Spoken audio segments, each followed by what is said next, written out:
మాజీ మంత్రి సింగిరెడ్డి నోటిని అదుపులో పెట్టుకుంటే మంచిగా ఉంటుందని భావిస్తున్నాను. ఎందుకంటే కొల్లాపూర్ ప్రజల్ని అవమానపరిచే విధంగా మాట్లాడారు. కొల్లాపూర్ ప్రజలు ఎడ్డి జనం కాదు, ఈ ప్రజలు ఎడ్డి జనం అని సంబోధించారు. మీరు తక్షణమే మీ మాటలను వెనక్కి తీసుకోవాలి. కొల్లాపూర్ ప్రజలను క్షమాపణ కోరాలి అని, కొల్లాపూర్ పెద్దలను 5 సార్లు కాకపోతే 7 సార్లు 10 సార్లు కూడా గెలిపిస్తారు. ఈ ప్రాంత ప్రజలు మీరు కూడా నిజాయితీ నిబద్ధతతో ప్రజాస్వామ్య పాలన చేస్తే మిమ్మల్ని కూడా ప్రజలు గెలిపిస్తారు అని, మీకు ఆ పాలన చేత కాకపోతేనే పెద్దలు శాసనసభ్యులు మేఘారెడ్డిని వనపర్తి ప్రజలు గెలిపించారని తెలిపారు.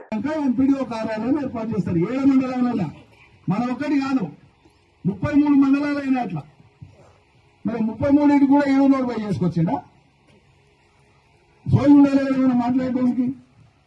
కాబట్టి నేనేం గొప్పతనం కోసం చేస్తలేను. ఈ ప్రాంతం ఒక మండలం అయితే అభివృద్ధి చెందుతుంది. ఈ మండలంలో జరిగినటువంటి ఆ కోడేరు మండల 6 గ్రామాలు ఏవైతే 6-7 గ్రామాలు ఆ తాండాలు ఏవైతే ఉన్నాయో అవి వరుసగా వాళ్ళు ఆయన ఎప్పటి నుంచో గెలిపిస్తున్నారు. 5 సార్లు గెలిపేవాడు 20 ఏళ్ళు వెళ్ళిపోయాయి. ఒక రోడ్ ఎన్నికే శాత కాదు, ఒక మోరిగట్టి ఎన్నికే శాత కాదు, ఒక బ్రిడ్జ్ ఎన్నికే శాత కాదు ఆయనకు. కానీ ఎడ్డజనం ఎందుకు వేస్తారు? ఓసీని గెలిపించింది. ఇప్పుడు ఏమంటారు? మాకు కావాలి సార్, యువతలకు మండలానికి కలిసి వాళ్ళకి కావాలి.